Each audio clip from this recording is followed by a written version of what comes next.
it's kind of interesting because there's a trade-off between having a lot of experience and coming in fresh, right? Because it's like you have a lot of experience. Let's say you've been playing for a long time. You have a lot of that experience, the intangibles, but you might have like maybe some habits that aren't necessarily in line with like what's gonna give you success in the current meta.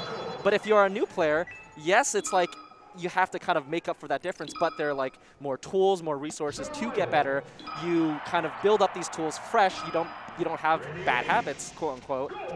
It's hard to say like who has the advantage, really, right? Because in the top 64 and the top 8, whatever, you oftentimes get a good mix of like new and experienced players. So, do you think that too much is made out of reaction time decaying as you get older? I don't think we're really seeing it from our top players that are in their late 30s or closer to 40 or something like that.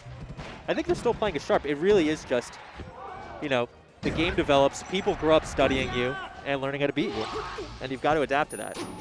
The awesome thing with Melee is that, and you kind of talked about this before, I think it's just like Melee can be played with so many different schools of thought. Like you can play with a very like textbook approach or just like grinding out situations and just reacting to everything, right? But like you can also find success just by using your intuition and your feel and maybe doing things suboptimally, but having really good reads on your opponents. And both styles can definitely be very effective. That's the thing, right? There's that always joke picture about the Mars calculating everything out. Got equations all out everywhere. And then there's the Falcon who's just like, yeah, I thought you'd be there, so I need you. I used my big electric move, and that's how I win the game. And both styles can succeed. We've got Fox Falco. This is one of the most famous matchups probably in the game. And again, it always kind of made sense that these two would fight in the game. They always seem to be arguing in Star Fox. On the same team, but definitely ready to scrap. Some tough love between it really is, yeah. They're not exactly siblings, but I think they're just like friends. They're friends and they're teammates, but they're rivals, and it's definitely, how Smash, I think, thinks about themselves. We'll go out to food and hang out afterwards, but in the game, we want to show who's better. Great combo from Spenstar. Wow. So this is the 4 seed versus the 5 seed here in this pool. The winner is seeded to play Plup. If Plup is defeated, our Falco from earlier that we saw, which I'm not sure has necessarily happened yet. No, I don't think so. But wow. Time back here. Spenstar so far with what feels like kind of complete control of this game one at least, right? That's right. It can look so dominating when either one of these characters gets a lead on the other one. Ooh. So one thing about Altimor is that playing on an interesting controller that actually helps you, maybe preserve your hand health a little bit. It's something that's been developed over the years, and it helps more people play the game healthily and safely, which I think is a good thing. But always interesting to see exactly, how it comes together in game. I think it's really just impressive to watch, right? It feels like it's someone almost like playing piano. A little bit, yeah. That type of thing. I just love the way it looks.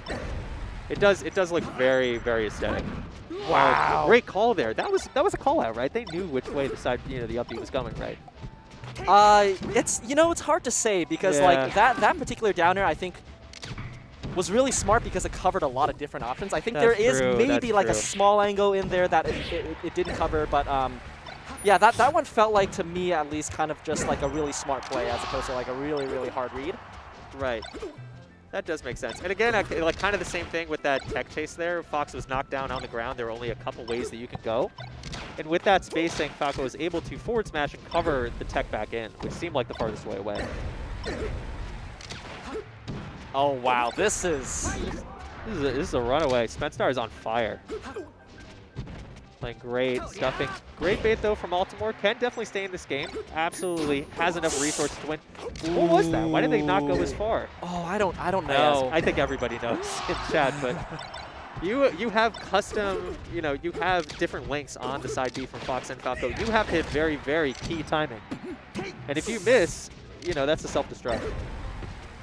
But there, Spenstar got it, avoided the edge guard, and might get a 4-stock. He might. Oh, man.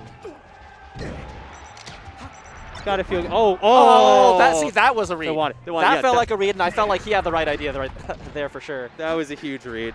And now, players like to be stylish. I almost think Spenstar is just trying to find a cool way to end it. The triple dare. Always a classic. very, very powerful set, especially when you're going into potentially playing, I guess, Plup, right? You want to know that you're on your game.